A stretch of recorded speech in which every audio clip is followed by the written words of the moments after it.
the bill to establish the new body.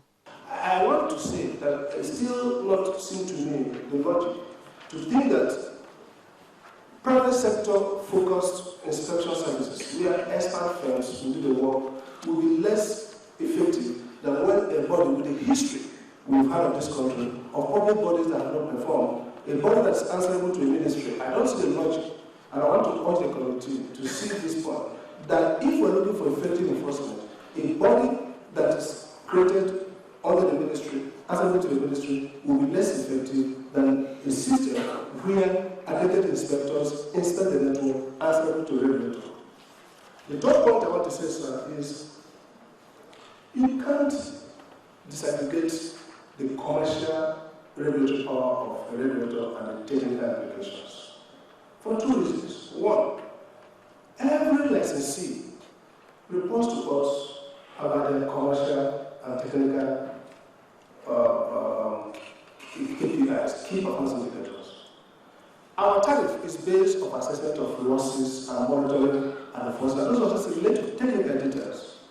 So what we may succeed in doing is to create a conflict, even if it's not on paper, a conflict in the sense that NEC will not be effective as a commercial regulator, even if we want to put us under a commercial regulator without having to engage with technical issues. According to the proposed NEMSA bill, functions of the authority includes enforcement of technical standards, inspection, testing and certification of electrical equipment and materials, power systems, networks, safety regulation and adherence to best practices. The House of Representatives also held other public hearings during the week.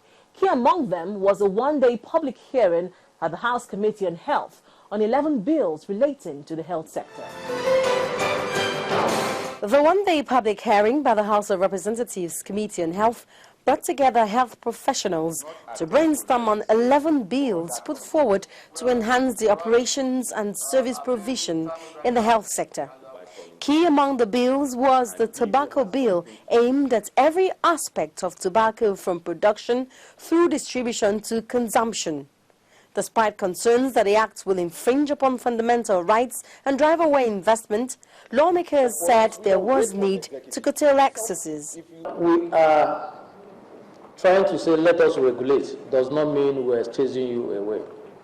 You must, work within the law to ensure that you are also producing in accordance with the law. That is just what this bill is set out to achieve. So the aspect of saying we'll be chasing you away if these provisions are allowed to remain, I do not 100% agree with you. What I agree is that there is need for us to regulate the production, promotion, advertising, packaging. You can see somebody who had started smoking in 16 years, when he was 16 years, has quit. If it was that good, he would never have quit smoking. And for me, that is what we all look up to, that we look forward to that. If possible, there shouldn't even be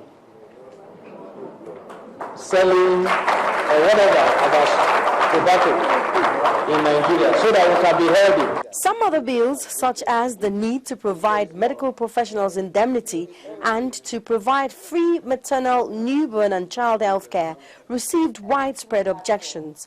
But for others on mental health and the establishment of a national postgraduate college for medical laboratory science got the nod. When we had the Dana plane crash, to identify the victims, they had to go to the UK. It's our colleagues, medical laboratory scientists in the UK, that usually carry out DNA genetic testing. So we have need in Nigeria to develop a core of experts in every area of medical laboratory science in order to strengthen the health service in Nigeria. Forensics, clinical chemistry, cytopathology, bacteriology and mycology, all hematology and transfusion science, all the areas of medical laboratory science. And once we have the the complement of experts and specialists in these sub-disciplines, the health sector and the diagnostic capacity of our health service will be greatly enhanced. Other bills considered include a bill for an act to promote voluntary blood donation, providing for an adequate supply of safe blood and regulating blood banks, and a bill for an act to provide for compensation of victims of road accidents, which was stepped down for lack of information on the bill. Now, this is where we draw the curtains for this week's edition of the Gavel. But before we go, let's take a look at some of the mails which we received during the week. And we have one from Arrow Groups Limited, and he says, about the airport and Arik airline crew, why do passengers going to South Africa always complain about their stuff being stolen when they get to South Africa after arrival to get their bags? Another one, what is government doing about the Nigerian pension system? For almost 2 years now, nothing has been credited into my account. Thank you so much for these emails, and do keep them coming. See you again next time.